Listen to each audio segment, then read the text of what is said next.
हरियाणा की हर अपडेट के लिए बेल आइकन दबाएं और सब्सक्राइब करें STV हरियाणा न्यूज। शुभेंदु सिंह, एक तरफ कृषि कानूनों का किसान विरोध कर रहे हैं, MSP खत्म होने की आशंका जता रहे हैं, तो वहीं दूसरी तरफ सरकार हर कीमत पर MSP बनाए रखने का वादा कर रही है। लेकिन जिस तरह से मंडियों में फसल खरीद को लेकर के सवाल उठाए जा रहे हैं, फसलों में प्रशासन की ओर से कमियां निकाली जा रही हैं, नमी का कारण बताया जा रहा है, उससे किसान परेशान है। हालात ये हैं कि कई जगहों पर औने पौने दामों पर फसल बेचने के लिए किसान मजबूर हैं। सवाल ये कि क्या प्रशासन किसानों को परेशान कर MSP में कोई गोलमाल कर रहा है? ये रिपोर्ट आप देखिए।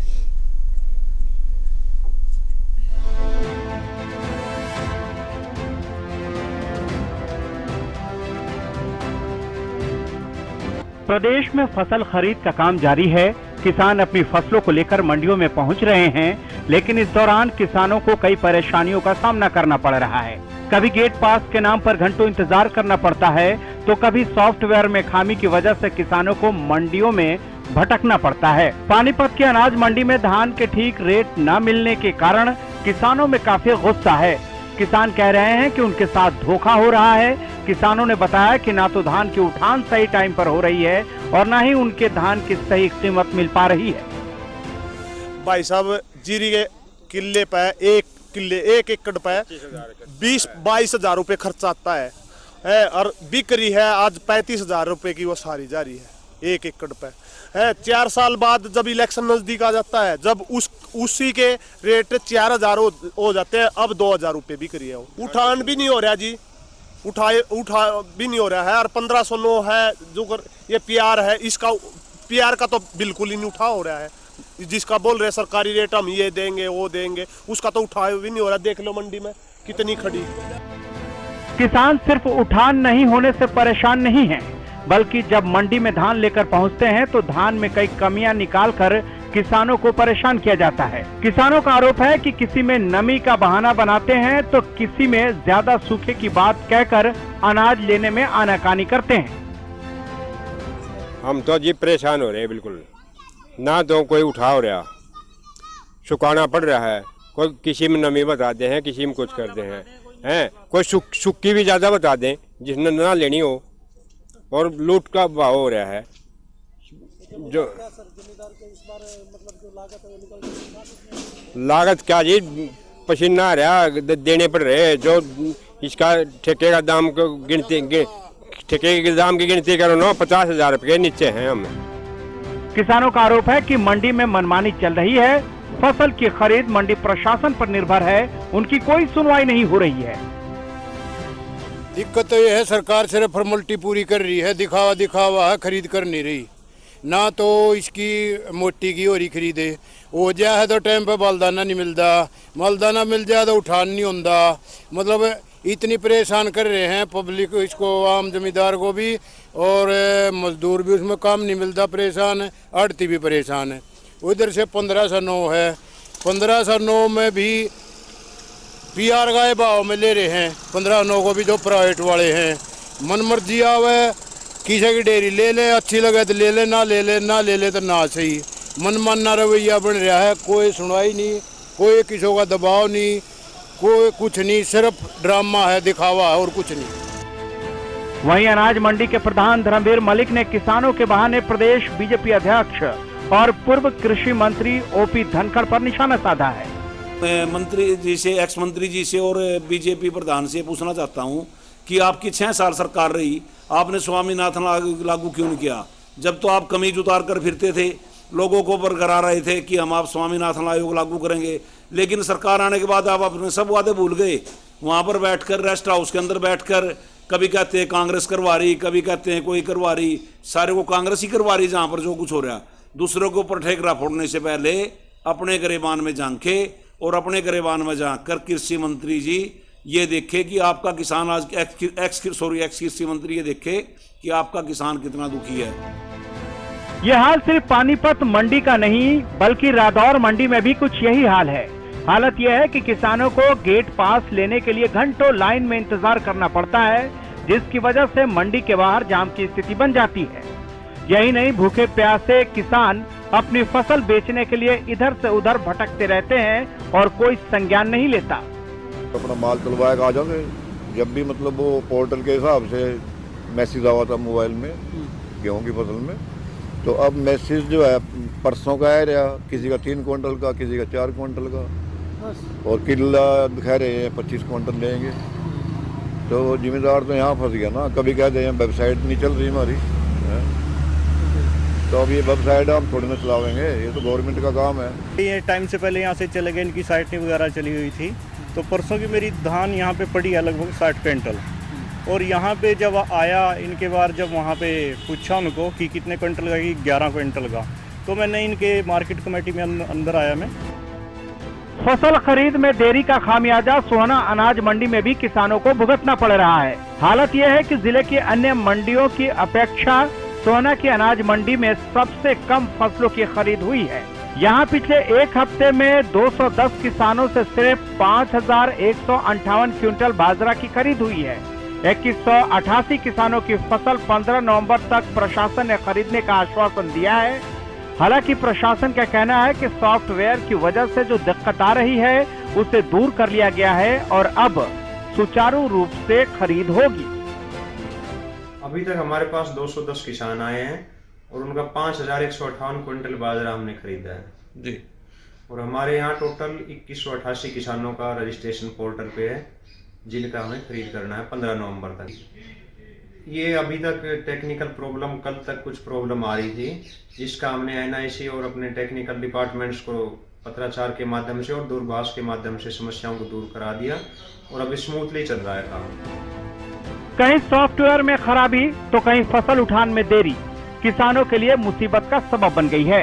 यही नहीं, कई जगहों पर जीरी में नमी और सूखे की बात कहकर भी किसानों की फसलों को खरीदने में मनमानी की जा रही है, ताकि किसान औने पौने दाम पर अपनी फसल बेचने को मजबूर हो जाए। सवाल यह है कि क्या प्रशासन किसानों को इतना मजबूर कर देना चाहता है कि किसान परेशान होकर MSP से कम दाम पर फसल बेचने को तैयार हो जाए।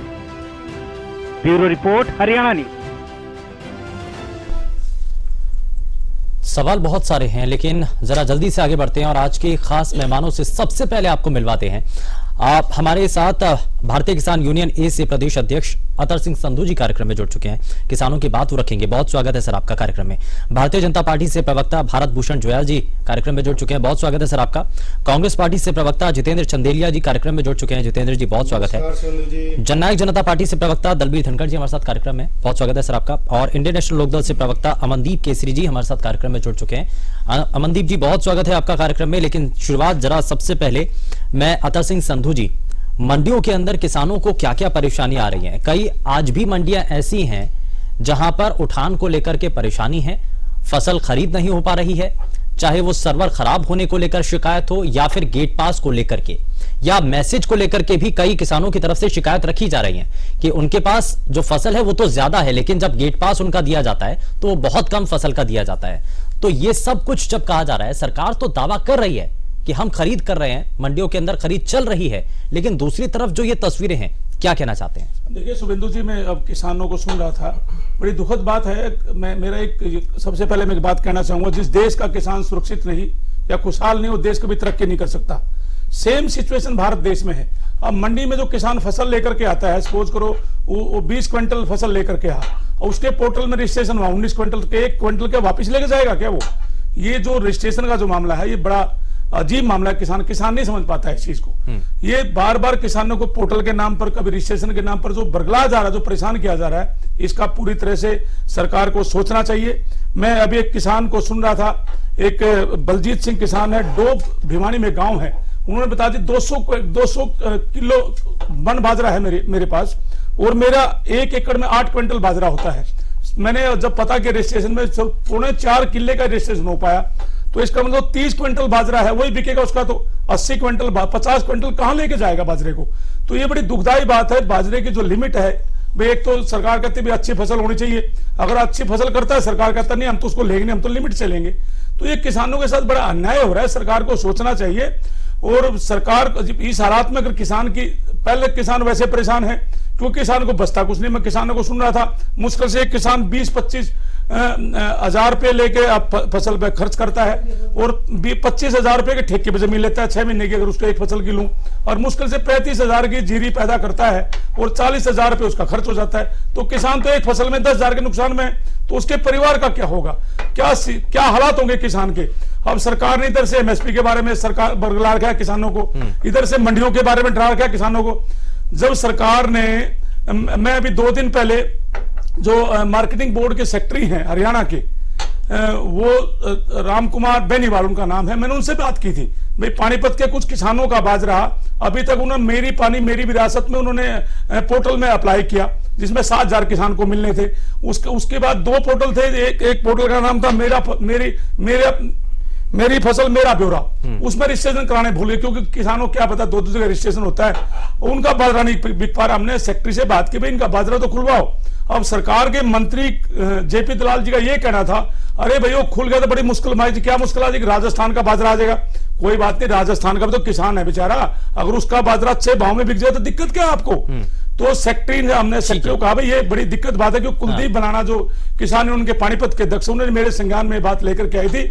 मैंने तुरंत सरकार के सेक्रेटरी से बात की और सरकार के मंत्री को पूरी जवाब मांगा उससे, जिम्मेदारी बनती है सरकार की, इनका बाजरा खरीदा जाए, जीरी पूरी तरह से। तकनीकी चीजों को नहीं समझ पा रहा है जितेंद्र जी, तो सरकार की तो जिम्मेदारी है कि जब वो कह रही है कि दाना दाना खरीदा जाएगा, तो ये तकनीकी चीजों को दूर तो किया जाना चाहिए ना। अगर किसान किसी भी तरीके से अगर वो पोर्टल पर अपनी फसल को रजिस्टर नहीं कर पा रहा है, तो कोई तो और दूसरा रास्ता होना चाहिए ना।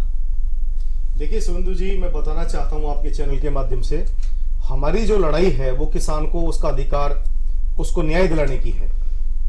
मजदूर को मजदूरी और गुनाहगार को जब तक सजा नहीं मिलती न्याय नहीं होता।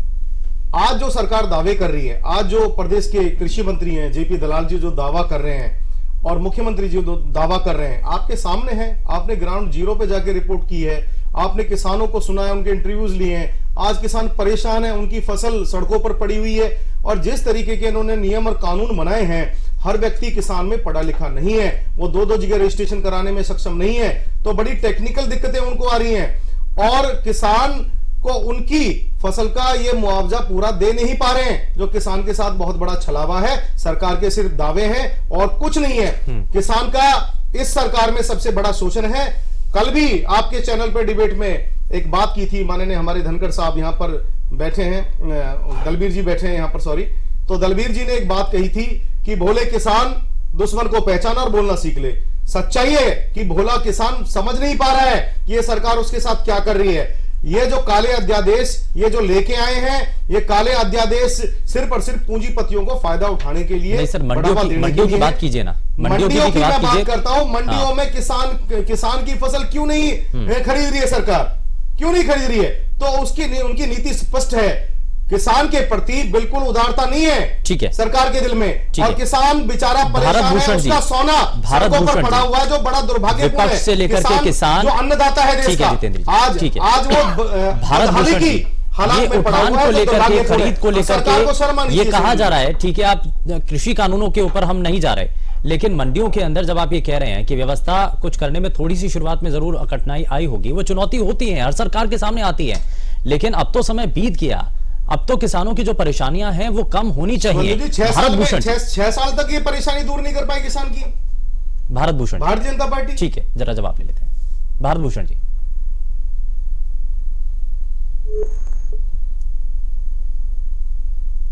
कहा है, मुख्यमंत्री जी ने कहा है कि एक दाना किसान का एमएसपी पे खरीदा जाएगा, और अगर आप 27/9 से जिस दिन से धान की आवक शुरू हुई थी मंडियों में, और 8-10 तक का हिसाब लगा ले तो लगभग 25.5 लाख मीट्रिक टन धान जो है हरियाणा प्रदेश की मंडियों में आया है। 25,45,000 मीट्रिक टन धान जो है आज तक खरीदा जा चुका है, यानी कि जितना धान मंडियों में आवक हुई है वो सारा का सारा धान हमने खरीद लिया है। इसी प्रकार से बाजरा है, सरसों है, मक्का है, सबकी खरीद हो रही है। ये तो एक प्रायोजित कार्यक्रम जो कांग्रेस और अन्य विपक्षी दलों का है, वो किसान को बरगलाने का काम है। जिस दिन से नहीं सर, मंडियों में आप ये भी तो देखिए ना, जिस संख्या में किसान मौजूद हैं जिनकी फसल अभी तक खरीदी नहीं गई है, क्या वो भी विपक्ष है? वो तो किसान ही है ना जो मंडियों के अंदर मौजूद हैं, आज भी इंतजार कर रहे हैं, अपनी बारी का इंतजार कर रहे हैं। उनके गेट पास नहीं कट रहे हैं, सर्वर डाउन रहता है, लाइनों में लगे रहते हैं। क्या कह रहा हूँ शुभेंदु जी, मैं मान रहा हूँ कि टेक्निकली देखिए पोर्टल पे काम चला है और माननीय मुख्यमंत्री जी ने भी परसों कहा था कि 2-3 दिन में इस व्यवस्था को भी और सुचारू रूप से करने का काम करेंगे। एक टेक्निकल प्रॉब्लम कहीं आ रही तो उसके लिए हमें खेद है, लेकिन कहीं से भी सरकार की मंशा पे उससे शंका करने की आवश्यकता नहीं है। पहले तो सबने विपक्षी दलों ने ये हवा मचाया कि एमएसपी को समाप्त कर देंगे। अब एमएसपी बढ़ाने के बाद उस पर भी जाकर के हम खरीद कर रहे हैं, तो सरकार की मंशा तो पूरे प्रदेश के किसानों ने, पूरे प्रदेश की जनता ने देख ली है कि किसान हितैषी सरकार है। और जो इतने समय से शोर मचा रहे थे, अगर इनसे कांग्रेस पार्टी से पूछ लिया जाए कि 2006 में स्वामीनाथन आयोग की रिपोर्ट आई थी, अगर तब से 10 साल आप सरकार में रहे, 2014 तक रहे, 8 साल, क्या आपने एमएसपी दिया था उस हिसाब से? जितना एमएसपी का अगर मैं आपके सामने चार्ट रख दूं तो परसेंटेज के हिसाब से 2014 से लेकर 2020 तक जिस परसेंटेज से बढ़ोतरी हमारी सरकार ने एमएसपी की है, वो कहीं। चलिए ठीक है, यानी कि आपका दावा है कि एमएसपी, ठीक है जितेंद्र जी कुछ कहना चाह रहे हैं, मैं उसके बाद दलबीर जी आपके पास आता हूं। ठीक है, मैं आता हूं संधू जी आपके पास। भाजपा के प्रवक्ता जो कह रहे हैं एमएसपी का जिक्र कर रहे हैं, तो मैं पहले एमएसपी पे आना चाहता हूं, मिनिमम सपोर्ट प्राइस, जो न्यूनतम समर्थन मूल्य, उस पे आना चाहता हूं। इन्होंने जो कोविड का बहाना लेकर, कोविड का फायदा उठाकर जो इन्होंने 3 काले अध्यादेश लाए, किसान को मारने के जो प्रमाण पत्र लाए, 900 पेजों का ये अध्यादेश लेके आए, उसमें रिटर्न में कहीं भी, हमारे किसान साथी भी यहाँ पर डिबेट में बैठे, वो बता देंगे, कहीं भी एमएसपी का इन्होंने जिक्र नहीं किया है। सबसे बड़ा छलावा किसान के साथ ये किया। भाई सुन लीजिए, मैंने आपको, आपका व्यवहार सिस्टर सालीन होना चाहिए, शोर ना मचाएं आप, देना मेरी बात का जवाब, आपको मौका मिलेगा जवाब देने का, शोर ना मचाएं आप। मैं शुभेंदु जी बताना चाहता हूं कि जब ये 2014 की बात कर रहे हैं, किसानों को सबसे ज्यादा कर्ज जो माफ किए हैं कांग्रेस ने माफ किए हैं, कांग्रेस पार्टी ने माफ किए हैं। और मैं आज आपको बताना चाहता हूं, स्वामीनाथन आयोग रिपोर्ट की बात करते हैं, C2+50 पर एमएसपी की बात करते हैं। कर्ज माफी कभी इलाज नहीं रहा है, ये घोषणा कर्ज माफी कभी भी इलाज नहीं रहा है। ऐसा क्यों हुआ जितेंद्र जी? बड़ा सवाल तो यही है ना, ऐसा क्यों हुआ कि किसानों के लिए अगर कुछ किया जाता था और उल्टा उनको मजबूत किया जाता? जी अध्यादेशों में कहीं भी एमएसपी का रिटर्न में जिक्र नहीं है जो किसान के साथ चला। और तो और कॉन्ट्रैक्ट जो फार्मिंग है उसमें पूंजीपतियों को, अडानी अंबानी जैसे लोगों को फायदा पहुंचाने की इनकी मंशा है। और सबसे बड़ी अहम बात है किसान की, कहां उसमें लिखा है कि किसी भी बड़ी कंपनी को फायदा पहुंचाया जाएगा? जितेंद्र जी, सरकार के नेता, हर एक शख्स सामने आकर के ये पूछ रहा है कि कहां लिखा हुआ है? शुभेंदु जी मैं बताता हूं कहां लिखा हुआ है। शुभेंदु जी 900 पेजों के इस अध्यादेश के अंदर जो कॉन्ट्रैक्टेड फार्मिंग ये जो लेके आए 1970-1980 के दशक में आप चले जाइए, अमेरिका ने इसी तरीके से किसानों को भारत कर रही है ना करके। पंजाब में भी कॉन्ट्रैक्ट फार्मिंग, लेकिन क्यों? पंजाब में कोई कॉन्ट्रैक्ट फार्मिंग नहीं है, कोई निजी कंपनी को अपने खेत दे, वो अलग बात है। मैं आपको बताना चाहता हूं, बात तो यही है ना, अध्यादेश नहीं बात तो यही है ना, क्यों नहीं लिखी? नहीं तो क्या वहां पर किसी निजी कंपनी को फायदा पहुंचाया जा रहा है? किसान के साथ अगर क्या पंजाब के अंदर किसी एक निजी कंपनी को फायदा पहुंचाया जा रहा है क्या? ये मान लिया जाए। सुरेंद्र जी सुन लीजिए, किसान के साथ सबसे बड़ा छलावा अध्यादेश में यह किया गया कि अगर कोई कंपनी उसके साथ छलावा करती है, उसके साथ धोखाधड़ी करती है, उसको उसकी मेहनताना नहीं देती है, फसल का पैसा नहीं देती है और भाग जाती है, तो वो सिर्फ डीसी और एसडीएम के पास जा सकता है। डीसी एसडीएम कौन? डीसी एसडीएम सरकार के अधिकारी, सरकार के दिशा निर्देश पे काम करने वाले लोग हैं। जुडिशरी में किसान नहीं जा सकता, सेशन में, हाई कोर्ट में, सुप्रीम कोर्ट में, सर्वोच्च न्यायालय में किसान नहीं जा सकता। जो इनकी मंशा को अमनदीप जी का कि ये किसान मैं उनके पास भी आऊंगा, लेकिन दलबीर जी ठीक है सर, धोखाधड़ी कर रहे हैं, ठीक है। मैं जरा दलबीर जी आपसे ये जानना चाह रहा हूं कि जब ऑनलाइन पोर्टल को लेकर के सर्वर खराब होने की शिकायतें बार बार आ रही हैं, शुरुआत से ही ये परेशानी देखने को मिल रही है, तो क्यों नहीं ऐसा किया जाए कि अब सर्वर तो खराब है, किसान दिन रात वहां पर बैठ करके इंतजार करता रहता है कि उसकी बारी आएगी, तो क्यों नहीं ऑफलाइन सिस्टम बना करके उनके कम से कम गेट पास तैयार कर दिया जाए, उनको अंदर जाने दिया जाए, उनकी खरीद शुरू हो जाए। सर्वर खराब है, ठीक है, मान रहे हैं तकनीकी रूप से कुछ खामियां हैं और शुरुआत में दिक्कत आती भी है, लेकिन ऑफलाइन भी तो एक कोई अगर ऐसा होता है, परेशानी आती है, तो कुछ इसके बारे में विकल्प के तौर पर कुछ और किया जा सकता है। शुभेंदु जी कल भी ये बातें चल रही थी, मैं आज भी इस बात को बिल्कुल स्वीकार करता हूं, तकलीफें हम दूर कर रहे हैं रोज की रोज। आप जो कह रहे हैं, सरकार भी इस बात से चिंतित है कि इनको हम कैसे हल किया जाए, लगी हुई सरकार इस काम पर, किसानों के बीच में बात की जा रही है, हम क्या रास्ता अपनाएं, इस तरह की समस्याएं तो उसको खत्म किया जाए, इस काम पर सरकार लगी हुई है। और जहां तक मैं तो कई बार आज पिछले 5, 10, 15, 20 दिन से यही हमारे पास डिबेट चलती है, कांग्रेस को मित्र को आप 2 घंटे दे दो, वही बोलते रहेंगे, किसी को जरूरत नहीं पड़ेगी बोलने की। मुद्दे क्या हैं, बात मुद्दों पर आनी चाहिए। हमारे में हिम्मत है, हम मानते हैं हमारे अंदर कमियां हैं और कमियां चल रही हैं, किसान दुखी हैं, इस बात को भी हम मानते हैं। परंतु हमने जिस तरह से गेहूं खरीदा, अगले 1-2 दिन में इस समस्या को बिल्कुल निजात पाने की कोशिश हम कर रहे हैं, सरकार कर रही है, किसानों के साथ बैठ के बात कर रही है, ये रास्ता कैसे निकले। और जहां तक बातें रखनी ना, बातें रखने में कुछ नहीं जाता, बोलने में क्या जाता है। 60 साल हो गए, कांग्रेस ने क्या दे दिया किसानों को, अब 6 साल का हिसाब मांग रहे। कृपया करके 1-2 रुपए के चेक मैं लेता हूं, हमेशा मेरे व्हाट्सएप में जब चाहे देख लें 1-2 रुपए के चेक। क्या गमले में गेहूं बोए थे किसी ने? 1-2 रुपए के चेक किसान नेताएं बैठे, ये उन डिबेटों में आते रहे 2013 में, 2014 में, बता देंगे। मैं बाप को फिर कहता हूं, बहुत सारी समस्याएं हैं, हम हल कर कैसे कर रहे हैं मैं आपको बताता हूं। कपास की जैसे दिक्कत आई किसानों को, किसानों ने मुख्यमंत्री से मिलने का काम किया, 25% जो केंद्र कॉटन लेता था 100% लेने का काम किया। धान की फसल बम्पर है इस बार, 25 से 33 किया क्विंटल किया। किसान नेता बैठे, कोई भी बात आप उनसे पूछ सकते हो। बाजरे का भाव, मेरे मित्र कांग्रेस के मेरे छोटे भाई बैठे हैं, राजस्थान को ज्यादा दूर है, 1200 रुपए में कितना बाजरा खरीद रहा हूं, हम 2150 रुपए में खरीद रहे हैं। कैप है, मैं तो बार बार कह रहा हूं, कैप है, साफ सुथरे शब्दों में कैप है, पर एकड़ कैप है, उस के हिसाब से सरकार लेगी। अब क्यों नहीं हम राजस्थान का बाजरा खरीदवा देते, आप पंजाब में मक्की क्यों नहीं खरीदवा देते? आपने एक सवाल पूछ लिया, जवाब होते इनके पास बताए, क्यों पंजाब सरकार में कॉन्ट्रैक्ट फार्मिंग हो रही है? बातें रखने की, बातों में कुछ नहीं जाता। और आप इतने अच्छे हो तो आप अपने पंजाब के आप मुख्यमंत्री से कहिए ना, SYL का पानी हमारा दे दे, उन्हीं के हाथ में ना पानी देना, तो क्यों नहीं देते वो? पर ये बेकार की बातें हैं, जब पंजाब में जाएंगे अलग बातें करेंगे, हरियाणा में जाएंगे अलग बातें करेंगे। हम इस तरह की सरकार चला रहे हैं जिसमें कोई तकलीफ है किसान भाइयों की, बिल्कुल तकलीफ है, हम उसके साथ भी खड़े हैं और उस काम को पूरा करके निकलेंगे। दाना दाना खरीदेंगे जो तय है, किसान को तकलीफ नहीं होने देंगे। टेम्परेरी तकलीफ है, किस तरह की तकलीफ है? पूरी दुनिया में तकलीफ है, कोविड की तकलीफ है, सबको पता है। परंतु आप मान के चलो, ना पैसे में दिक्कत आएगी, ना खरीदारी में आएगी। थोड़ा सा पेशेंस रखें, कृपया करके थोड़ा पेशेंस रखें प्लीज। नमी की बात करते हैं बार बार, अरे सरकार ने इस बार 17 से 19 तो किया, ये किसान नेता जानते हैं इस बात को, 19 करके कि किसान का ही भला किया है, किसी का इंडस्ट्री वाले का भला नहीं किया है। क्या धान खरीदना, मिलर को देना, मिलर ने वापिस चावल सरकार को देना, मिलर ज्यादा मॉइस्चर का क्यों लेके क्यों सरकार को देगा? एक पैमाना है, एक तय किया हुआ पैमाना है, 17 से 19 इस बार कर दिया है। तकलीफ है, तकलीफ में 2% मॉइस्चर का बढ़ा दिया है, पहले से बढ़ा दिया है। ठीक है, तो कोशिश सरकार की बिल्कुल है किसी भी किसान को कोई तकलीफ ना हो। तकलीफों को दूर करने के लिए सरकार लगी हुई है, फिर भी कोई तकलीफ है हम तो हाथ जोड़ के माफी मांगते हैं, भैया थोड़ा सा साथ दो, ये तकलीफ भी निकल जाएगी। ठीक है, मैं जरा अमनदीप केसरी जी, आप बहुत देर से इंतजार कर रहे थे, बताइए कुछ कहना चाह रहे हैं आप? मैं उसके बाद आता हूँ संधू साहब आपके पास। मैं कहना ये चाह रहा हूँ कि आपने सबकी बात सुनी, चलो मैं मतलब की बात मैं बता दूं आपको। सब अपने अपने एंगल से और सभी दोषी हैं। अभी मैं जेजेपी के प्रवक्ता को सुन रहा था, वो कह रहे हैं कि तकलीफ है, थोड़ा सा हम साथ दें। ये तकलीफ पैदा किसने की? आज अगर जेजेपी और बीजेपी को कह दिया जाए कि वो अपनी वर्चुअल रैली करें, उनका डिजिटल प्लेटफॉर्म इतना स्ट्रांग है, वो सरकार के संसाधनों का इस्तेमाल करती हैं, क्या एक भी सेकंड के लिए उनका नेटवर्क रुकता है? आज अमित शाह भी रैली करते हैं डिजिटल वाले, और ये जेजेपी वाले ये भी करते हैं, लेकिन जब किसान मंडी में अपना धान बेचने आता है, अपनी फसल बेचने आता है, तब पोर्टल रुक जाता है। कौन रोक रहा है इस पोर्टल को? कौन है? कहां डिजिटल इंडिया? कौन जवाब देगा इसको जो ये बता रहे थे कि डिजिटल इंडिया हमने बना दिया है? ये कह रहे हैं तकलीफें पैदा किसने की है किसानों की?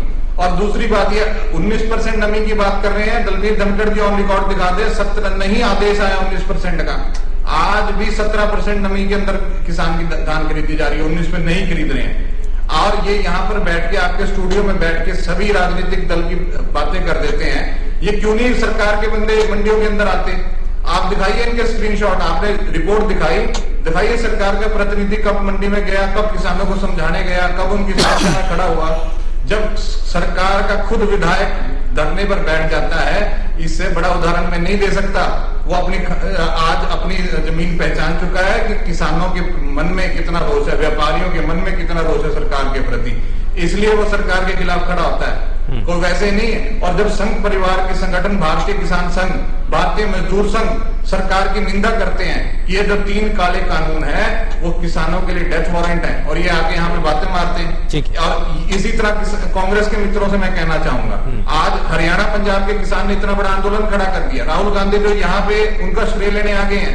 आप पूरे देश में जाइए, अपने आप को राष्ट्रीय पार्टी बताते हैं, पूरे देश में खड़ा करिए आंदोलन, बाकी जगह अपने कांग्रेस के साथियों को बोलिए वहां आंदोलन खड़ा करें, यहाँ पर आकर राजनीति मत करें।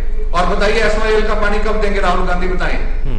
आप देख रहे हैं उनका व्यवहार राहुल गांधी को, ना इनको किसानी का पता है और ना जो सरकार में बैठे उनको किसानी का पता है। ये तो बंदर के हाथ में उस तरह आ गया है, अब ये नहीं पता कौन कौन कटेगा। ठीक है संधू साहब, फिर उसके बाद में दलबीर जी इसी सवाल पर। देखिए शुभेंदु जी, देखिए सरकार की जेजेपी और बीजेपी की पूरी जिम्मेदारी बनती है। हमारे मित्र दलबीर धनखड़ जी कह रहे थे भी हमारी गलतियां हैं, गलतियों कब सुधारोगे? गलतियां सुधारने का समय नहीं है किसान के पास। देखिए मैं दूसरी बात कहना चाहूंगा, जब अगर किसी किसान ने ठेके पर जमीन ली, क्या गुनाह थोड़ा कर दिया? कहते हैं जब ठेके पर जमीन लेगा उस तरह रजिस्ट्रेशन नहीं होगा। गेट पास की समस्या आपके सामने, भैया अगर कोई किसी चीज को अप्लाई करता है, जब भी तो मैनुअल करते हैं ना, जब लगता है हालात खराब है, तुम्हारा कंप्यूटर प्रॉपर काम नहीं कर रहा, तो उसको मैनुअल कर दो। आपने बिल्कुल सही की, उस पर सरकार बिल्कुल जवाब दे। गेट पास की समस्या किसान के साथ होगी तो बड़ी दिक्कत खड़ी होगी किसान के साथ। मैं पिछले 40 साल का अगर मैं शुभेंदु सर्वे निकालूं तो एक चपरासी के जो सरकारी एम्प्लॉय की तनख्वाह है वो 200 से लेके 250 गुना बढ़ी। एक किसान की जो आय है वो मुश्किल से 18 से लेके 20% तक बढ़ी। बड़ी दुखद बात है। किसान को क्या उसके बच्चे को मेडिकल अलाउंस नहीं चाहिए? क्या बीमार नहीं होते? क्या उसके बच्चे को वॉशिंग अलाउंस नहीं चाहिए? उनके कपड़े नहीं धुलते? क्या उसको बोनस नहीं चाहिए जब सबको दिवाली पे बोनस मिलता है? तो किसान के साथ तो पूरा अन्याय हो रहा है। और कांग्रेस को तो बोलने की जरूरत ही नहीं, क्योंकि कांग्रेस को तो देख लिया हमने, 70 साल से किसान का बेड़ा गर्क कर दिया कांग्रेस ने। 10 साल तक खुद रिपोर्ट बनाते हैं, आज हुड्डा साहब उसके चेयरमैन होते फिर भी कुछ नहीं होता। भाई हमने इसलिए बदला था कांग्रेस को कि बीजेपी हमारा साथ देगी। आज बीजेपी ने साथ नहीं दिया। अगर बीजेपी कहती है जी हमें तो फसल बीमा योजना बहुत अच्छा कर दिया, फसल बीमा योजना पर क्या किया? अरे आप गांव को यूनिट बना दिया आपने। मैं तो ये कहता हूं, जब अगर मैं एक गाड़ी का बीमा कराता हूं तो मुझे उस गाड़ी का बीमे का पेपर मिलता है और उसका एजेंट मिलता है, 1 घंटे में फोन करता हूं गाड़ी एक्सीडेंट हो गई, भाई वहां खड़ी मेरा ठीक करा दे। तो मुझे जिसका मैं बीमा का पैसा भरता हूं, मुझे उस कंपनी का नाम पता होना चाहिए, उस एजेंट का नाम होना चाहिए कंपनी को, ताकि मैं फ्री कस्टमर केयर नंबर पे फोन करके उस एजेंट को बुलाकर अपना खेत दिखा सकूं, भैया आज तो पड़ गया ओले, और कल अगर 3 दिन बाद आगा तो ओला दिखाई नहीं देगा और फसल थोड़ी मोटी रिकवर हो जाएगी। ऐसे जो केवाईसी जो योजना है सरकार की, सरकार ने कहा था भाई हम 4% पैसा लेंगे, तो 4% अगर हम उसको लिस्ट निकाल के देखें, मैं खुद किसान हूं, मैंने 10 लाख रुपए लोन लिया था, तो मैंने देखा उसमें फोलियो चार्जेस के नाम पे 280 रुपए, विजिट चार्जेस के नाम पे 300 रुपए और इंस्पेक्शन चार्ज के नाम पे 250 रुपए। भैया ये बता, किस कंपनी का बीमा कंपनी का एजेंट मेरे खेत में इंस्पेक्शन करने जाता है क्या विजिट करता है क्या? अरे आपके कंप्यूटर स्टोर खर्चे का आपने ठेका ढार गया किसान, उसके पैसे भी हम देंगे। भारत भूषण तो दुखदायी बात है। कांग्रेस को तो इसीलिए जनता ने नकार दिया क्योंकि उनकी नीतियों से वो नाखुश थे, मान लिया। लेकिन जब भारतीय जनता पार्टी के ऊपर भरोसा किया तो किसी वादे के साथ तो किया ना, जो आपने वादे किए थे, जो आपने भरोसा जताया था। लेकिन किसान तो आज भी आप ये कह रहे हैं कि बीजेपी ने कुछ नहीं किया ऐसा। पार्टी की जब से सरकार आई है, अगर आप किसानों के हितों की बात में देखें कि भारतीय जनता पार्टी ने क्या किया, सबसे बड़ा काम तो ये किया है कि स्वामीनाथन आयोग की रिपोर्ट को अक्षरशः उसको लागू करने का काम किया, चाहे सिंचाई में हो, चाहे एमएसपी देने पे हो, चाहे फसल बीमा पे हो, तो किसी भी उसमें जो 6-7 बिंदु के सभी बिंदुओं पे भारतीय जनता पार्टी ने काम किया। और आज 2013-14 से लेकर 2021-22 का जो एमएसपी का है, वो बढ़ोतरी को आप देखेंगे तो परसेंटेज के साथ देखिए कितनी जबरदस्त परसेंटेज। कपास में तो 2004-05 में उसको एमएसपी पे रखा भी नहीं जाता। 2013-14 में 3700 रुपए कपास का रेट था, आज 58 से 25 रुपए रेट है। जरा अंदाजा तो लगा के देखिए कि कितना बड़ा मुनाफा जो है किसान को भारतीय जनता पार्टी ने देने के काम। शुभेंदु जी मैं क्वेश्चन पूछूंगा, अभी मेरे उनको जवाब देना चाहिए। बीमा योजना में कांग्रेस लेकर के आई थी, इंडियन नेशनल लोक दल भी लेकर के आया था, 4 ब्लॉक और 4 जिलों से आगे नहीं चल पाई। और भारतीय जनता पार्टी की सरकार ने 25,000 रुपए 30,000 रुपए प्रति एकड़ फसल बीमा देने का काम किया है, दिया है धरातल से। ₹2 नहीं, लेकिन किसान सर ये पूछ रहे हैं कि अगर हम फसल बीमा के लिए अगर कोई पैसा कटवा रहे हैं, आप अगर हाँ हमने गांव को कहीं यूनिट नहीं बोला, इस प्रकार की भ्रामक बात करने की जरूरत नहीं है। हमने 1 एकड़ को भी यूनिट मान करके छोटे से छोटे किसान को होने वाले भी नुकसान को फसल बीमा में कवर करने का काम किया है। अगर प्रीमियम का रेट देखें तो कांग्रेस के कार्यकाल से आधा गिरा करके हमने प्रीमियम किया है, उसमें से भी आधा सरकार देती है और आधा प्रीमियम से किसान से दिया जाता है। यही तो किसान पूछ रहे हैं सर कि जो जिस चीज का पैसा अगर उनको नुकसान होता है तो वो पैसा अगर किसान खुद भी दे रहा है तो कम से कम उसको ये जानने का अधिकार तो होना चाहिए कि किस कंपनी के द्वारा उनकी फसल का बीमा हो रहा है। कम से कम उनको ये तो मालूम होना चाहिए। ज्यादा परेशानी मैं मानता हूँ किसान को कुछ है, लेकिन इतनी परेशानी किसान मकाई को नहीं जितना ये स्वयंभू नेताओं पे है या कांग्रेस पार्टी के नेताओं पे, जो कि भारतीय जनता पार्टी के द्वारा किए गए किसानों के सुधार कार्यक्रम को लेकर के हितों के, ठीक है जरा, ठीक है मुझे एक छोटे से ब्रेक लिए रुकना होगा, मुझे एक छोटे से ब्रेक लिए रुकना होगा, लेकिन ब्रेक के उस पर जरा इस बात को लेकर भी चर्चा करेंगे कि जब किसानों की आमदनी को दोगुना करने की बात की जाती है तो क्या उस रास्ते पर सरकार चल रही है? आय कैसे किसानों की दोगुनी होगी? बड़ा सवाल। छोटे से ब्रेक के बाद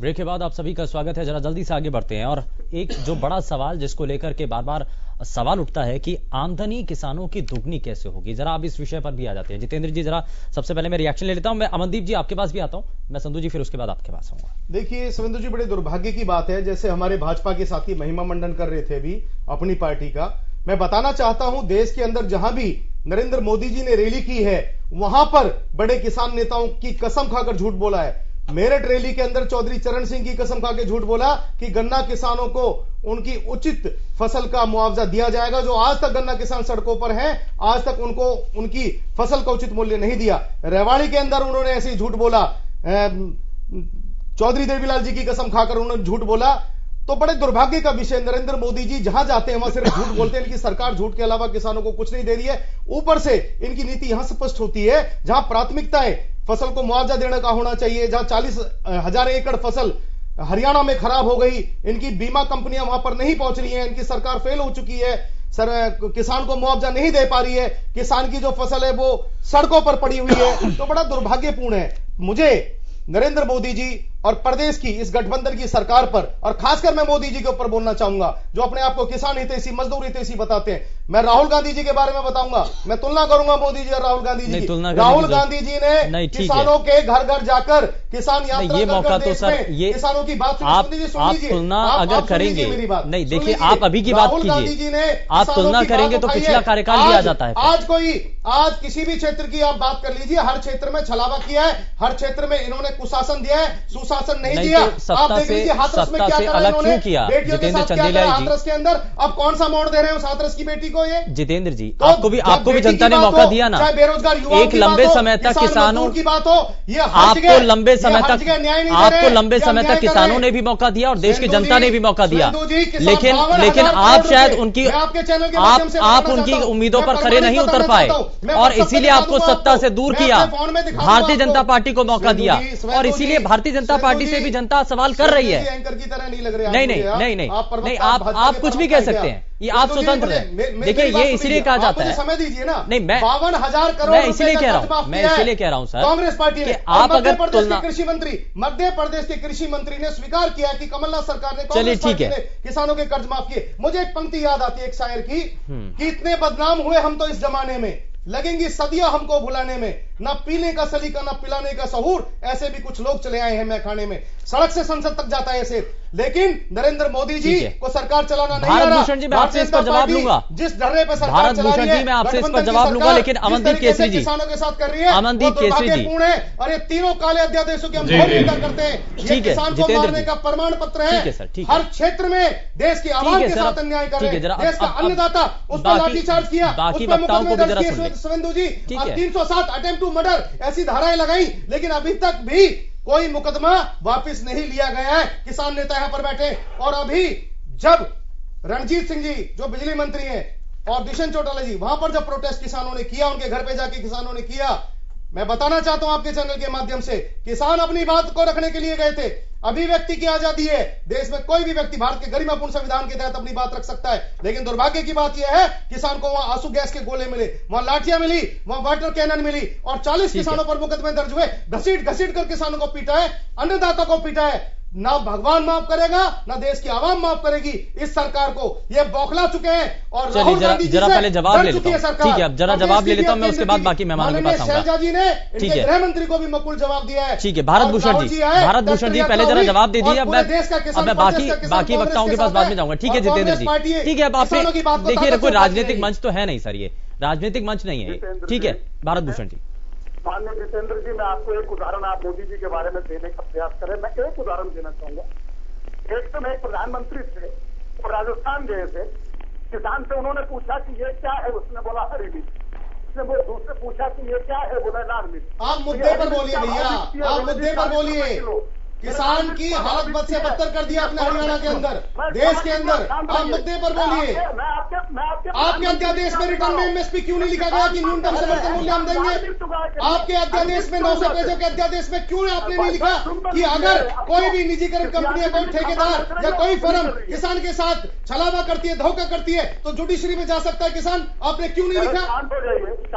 स्वामीनाथन आयोग की रिपोर्ट आपके घोषणा पत्र में थी, आपके सवाल उन्होंने 2 बार सुन लिए। +50 का फार्मूला। जितेंद्र जी, आपने ये सवाल आपने मेरे जरिए से पूछ लिया। ठीक है, आप जवाब तो ले लीजिए। थोड़ा शांत हो जाइए। किसान हितैषी प्रधानमंत्री बनते थे तो किसान को कह रहे थे हरी मिर्च क्यों उगाते हो, लाल मिर्च उगाए दो। ये तो आपका किसान प्रेम और ये आपकी खेती के बारे में जानकारी रहा कि आप जितने भी बात कर रहे थे। नहीं जितेंद्र जी, अब जरा सुन लीजिए। देखिए जितेंद्र चंदेलिया जी, प्लीज जरा सुन लीजिए। आपने अपनी बात रखी, उन्होंने बड़े आराम से सुनी। के विषय में बात करें, चौधरी भूपेंद्र सिंह हुड्डा जी उस कमेटी के अध्यक्ष और हरियाणा के मुख्यमंत्री थे। 6 प्रदेशों के मुख्यमंत्रियों की समिति बनी थी, हुड्डा साहब मुख्यमंत्री थे, कमेटी के अध्यक्ष 2014 से रिपोर्ट ठंडे बस्ते में डाल दी। स्वामीनाथन आयोग की रिपोर्ट पर एक पॉइंट भी आगे नहीं बढ़े। मैं ठोक के कहना चाहता हूँ दावे के साथ कि जितने 7 बिंदु मुख्य बिंदु स्वामीनाथन आयोग की रिपोर्ट में थे, 7 बिंदुओं पर भारतीय जनता पार्टी की सरकार ने काम करके दिखाया धरातल पर। आपके समय में जो 3300 रुपए कपास का रेट था, आज जो है 5625 रुपए कपास का रेट है। अंदाजा लगा करके देखिए क्या है। आपने 1310 रुपए रेट दिया था धान का, आज हम 1868 रुपए दे रहे हैं। सरसों का रेट आपके समय में 13-14 में 2950 था, 4350 रुपए दे रहे हैं। बताइए किसान की आय को दुगना करने की तरफ नहीं बढ़ रहे हैं। किसान के फर्टिलाइजर आपके समय में 13-14 में क्या? अमनदीप जी जरा अमनदीप जी से एक रिएक्शन, मैं उसके बाद संधू जी आपके पास आता हूँ, दलवीर जी आपसे भी ठीक है। अमनदीप जी, ठीक है सर, ठीक है। किसानों को सिंचाई का काम देखिए, 218 करोड़ तक पहुंच जाने का आपका देखिए मुद्दा बहुत अच्छा है। आपका किसानों की आय दुगनी करने का जो सवाल है, और मैं आपको बताना चाहूंगा, देखिए यहीं की डिबेट के उदाहरण से हमेशा कांग्रेस और भारतीय जनता पार्टी का ये रवैया रहा है कि जो किसानों की असली समस्या है वो एक दूसरे की लड़ाई में दबा दिया जाए। कि कांग्रेस भाजपा पे आरोप लगाएगी, भाजपा कांग्रेस पे लगाएगी और असली मुद्दा दब जाएगा। राहुल गांधी और मोदी का मैच बना दिया है और असली किसानों की बात कोई नहीं करेगा। ये बात आपकी बिल्कुल सही है। कांग्रेस ने भी स्वामीनाथन की आयोग लागू नहीं करी, और अब भारतीय जनता पार्टी की बात आए तो स्वामीनाथन की जगह ये शांता कुमार की रिपोर्ट लागू कर रहे हैं, जिन्होंने कहा था एमएसपी को खत्म कर दिया जाए। जो मेरे कांग्रेस के साथी बड़े जोर जोर से चिल्ला रहे थे, इनसे आप केवल एक ही सवाल पूछिए कि क्या आपकी पार्टी ने कहा कि भाई अगर हमारी सरकार आई तो हम एमएसपी का कानून लाएंगे? एमएसपी पे बड़ा जोर लगा दिया इन्होंने, क्योंकि ये दोनों पार्टियों की नीतियां जो हैं वो केवल और केवल जो है एक पूंजीपतिवाद की हैं। ये दोनों सरकारें हमेशा बड़े व्यापारियों के लिए काम करती आई हैं, इनको किसानों से कोई मतलब नहीं। कांग्रेस पार्टी, ये वही कांग्रेस पार्टी है, 5 जून से अध्यादेश आ रहे हैं, आज बिल बन चुके हैं, इन्होंने कोई आवाज नहीं उठाई। जब हरियाणा पंजाब का किसान खुद जागा, अपना आंदोलन करा, तब ये नंबर लेने के लिए यहां आ गए। ये वही कांग्रेस पार्टी है जो विधानसभा में 3 दिन का सत्र 3 घंटे में खत्म करती है, भूपेंद्र सिंह हुड्डा ने साइन कर दिए वहां पे। ये वही कांग्रेस पार्टी है जो लोकसभा के अंदर बिल्कुल भी किसानों के बिलों के ऊपर आवाज नहीं उठाती है। ये वही कांग्रेस पार्टी है जो 2006 के अंदर भूपेंद्र सिंह हुड्डा जी स्वामीनाथन आयोग की रिपोर्ट के चेयरमैन थे, उन्होंने लागू नहीं किया। और इसी तरह से भारतीय जनता पार्टी की हालत तो आपने देखा ही है। ये नेता केवल आपके टीवी चैनलों पर और ड्राइंग रूम में बैठ के बयान दे सकते हैं। आज ये मंडियों के बीच में या किसानों के बीच में नहीं आ सकते, क्योंकि इनको पता है कि पहले तो इन्होंने कपड़े उतारे थे उनके हक में, आज किसान उनके कपड़े उतार देंगे अगर वो मंडी के अंदर आएंगे। ये देश की हालत और प्रदेश की हालत है। तो इसलिए मैं आपसे भी निवेदन करना चाहूंगा कि इस मुद्दे को आप उठाइए। इनको भारतीय जनता पार्टी और कांग्रेस का मैच मत बताइए। ये दोनों पार्टी किसान विरोधी पार्टियां हैं, इनके आने से कभी लाभ किसान को नहीं होगा। संधू साहब, देखिए सुमेंदु जी, आय दोगुनी करने का रास्ता जो सरकार इख्तियार कर रही है, 3 कृषि कानून हो, चाहे शांता कुमार की जो रिपोर्ट जिसके बारे में जिक्र बार बार हो रहा है, क्या आपको लगता है कि किसानों की आय दोगुनी होने के लिए जो सरकार सोच रही है, ये ठीक है, अच्छा एजेंडा है, और अगर किसानों की आय दोगुनी होती है तो बड़ा सही होगा किसानों के लिए, लेकिन कैसे होगा, ये किसान भी पूछ रहे हैं। देखिए शुभेंदु जी, IND के जो प्रवक्ता हैं भाई अमनदीप केसरी जी बिल्कुल सही कह रहे थे, उनकी बात से मैं सहमत हूं। अब दोनों ने फुटबॉल का गेम कर रखा है, बीजेपी और कांग्रेस ने, वो उसके पार्लियामेंट डाल देता, उसके पार्लियामेंट डाल देता। मैं तो ये कहता हूं, चोर चोर मुसेरे भाई, बीजेपी और कांग्रेस आई।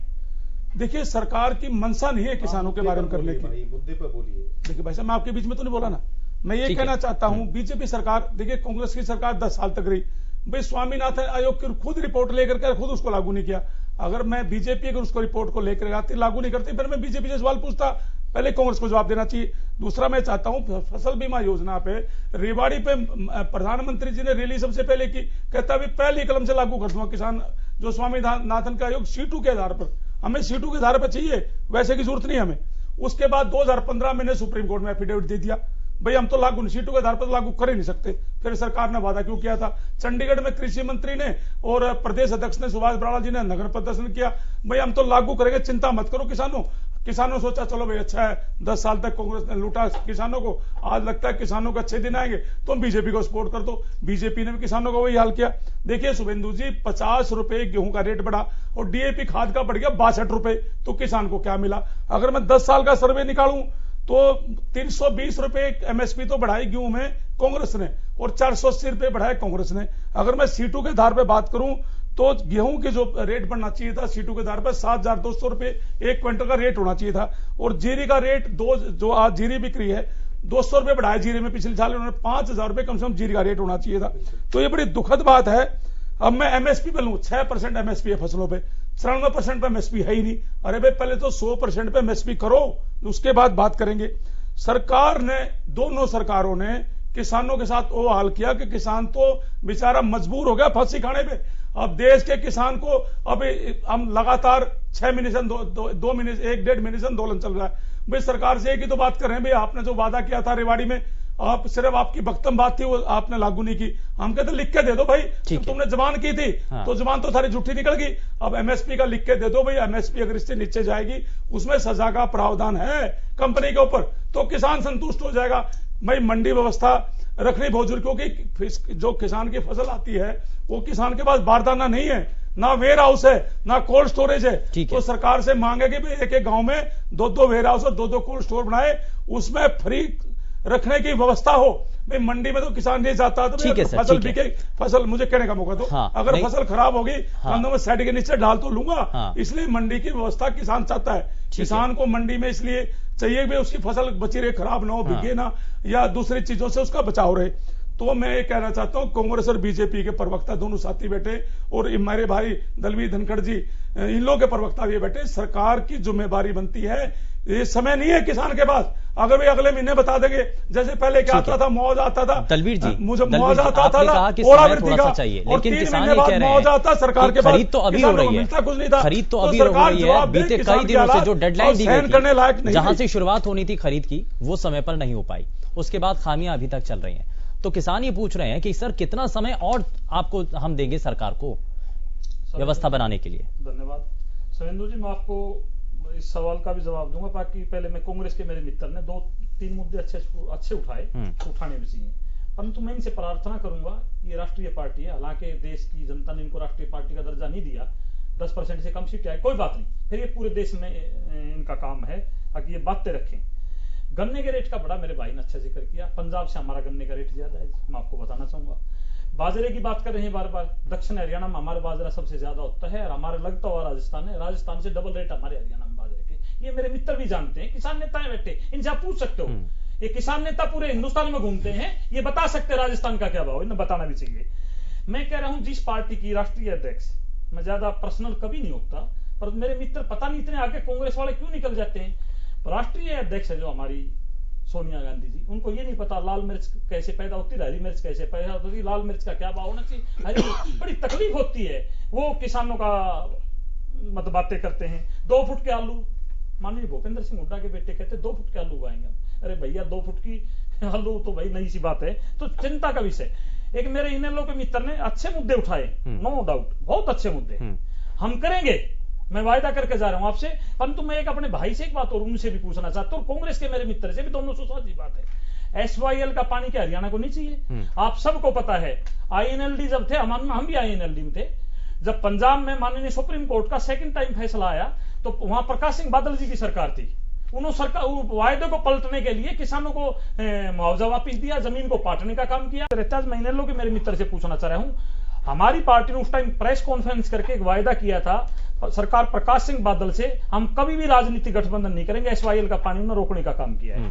क्या ऐसी मजबूरी उनकी आ गई आने वाले विधानसभा के चुनाव में फिर उनसे गठबंधन कर लिया और उनके साथ चुनाव लड़ा? तो ये सीरियस नहीं है, इन्होंने कोई कुछ लेना देना नहीं किसानों को। किसानों की हितैषी अगर कोई है तो जननायक ताऊ देवीलाल की जो सरकार है यहाँ हरियाणा में भारतीय जनता पार्टी के साथ, किसानों के साथ कभी अन्याय नहीं होने देंगे हम, ये हमारा वायदा है। ठीक है, ये बार बार हमने एक बात बता दी है, जिस तरह से कोविड के टाइम में किसानों का अनाज जिसमें गेहूं की फसल सबसे बंपर होती है हमारे यहाँ, जिस तरह वो खरीदने के लिए मंडियां जगह जगह बनाई, इसी तरह से हम व्यवस्था अगले 1-2 दिन में ऐसी कर देंगे, किसान तकलीफ में नहीं रहेगा। ठीक है जितेंद्र जी, बहुत 10 सेकंड में, बस 10 सेकंड में रिएक्शन, 10 सेकंड में। जब पंजाब के अंदर अकाली और भाजपा की सरकार थी और हरियाणा प्रदेश के अंदर माननीय ओम प्रकाश चौटाला जी और भाजपा की सरकार थी, तब SYL के मुद्दे को आपने हल क्यों नहीं किया? कांग्रेस ने तो बुलाया, दोनों सरकारों में बातचीत हुई, लेकिन कुछ ऐसी असहमतियां बनी जिस पर SYL का मुद्दा हल नहीं हो पाया। अब मैं किसान की बात पर आता हूं। आज इनकी केंद्रीय मंत्री जो हरमीत सिंह बादल जी, वो इस्तीफा देती है जी, हरसिमरत कौर बादल जी इस्तीफा दे देती हैं, क्योंकि उनको पता है कि किसान से नजर मिलाना है, उनको किसान के पास जाना है, इलेक्शन में वोट मांगने तो किसान के पास कम से कम जाएंगे। और असीम गोयल जी जो भाजपा के 2 बार के विधायक हैं अंबाला से, वो धरने पर बैठे हैं, उनके बैनर को आप पढ़िए, उन्होंने कहा कि किसान और मजदूर को आप ना सताएं, अपनी सरकार के खिलाफ ये शब्द उन्होंने लिखे हैं। और श्याम सिंह राणा जी जो CPS रहे हैं, वो सरकार को और पार्टी को छोड़ के वो चले गए, तो ये सीधा सीधा एक संकेत है चेताने का, क्योंकि उनका जिनका जमीर जिंदा है। मैं जरा आखिरी रिएक्शन में जरा संधू जी आपसे लेना चाह रहा हूं, कुमारी संधू जी से आखिरी रिएक्शन। किसान की ठीक बात है को संधू जी, और ठीक है देश में ठीक है, हर क्षेत्र में आपने हाथरस की बेटी की बात हो, चाहे किसान मजदूर की बात हो, बेरोजगार की बात हो, कांग्रेस पार्टी देश के अंदर आवाम की आवाज को उठा रही है। हम चाहते हैं किसान और मजदूर और आड़ती को न्याय मिले। देखिए शुभेंदु जी, सरकार की जिम्मेवारी बनती है, चाहे पोर्टल का मामला हो चाहे गेट पास का मामला हो, उसको दुरुस्त करे सरकार, और सरकार जो अधिकारी कर प्रॉपर तरीके से काम नहीं करता उस पर कार्रवाई करे सरकार। मैं पिछले करीब 15-20 दिन से जो शुगर मिल इकबालपुर और उसका मुद्दा लगातार उठा रहा हूं, क्योंकि पिछले महीने 11 तारीख को मैंने जेपी दलाल जी को चिट्ठी दी थी। भाई 45.5 करोड़ रुपया हरियाणा के किसानों का है। अभी मैंने पिछले महीने 25 तारीख को मुख्यमंत्री जी को हरियाणा भवन में चिट्ठी दी, भैया पैसा दिलवाओ, उत्तराखंड में आपकी सरकार है, ये पैसा किसानों को दिलवाओ, इससे भारत भूषण जो हालत बहुत खराब होती जा रही है। क्योंकि 45 करोड़ रुपए को किसानों की आय दोगुनी कैसे, इसके बारे में सोचे सरकार। ये जो अभी तक के कदम है, ये मील का पत्थर साबित होंगे।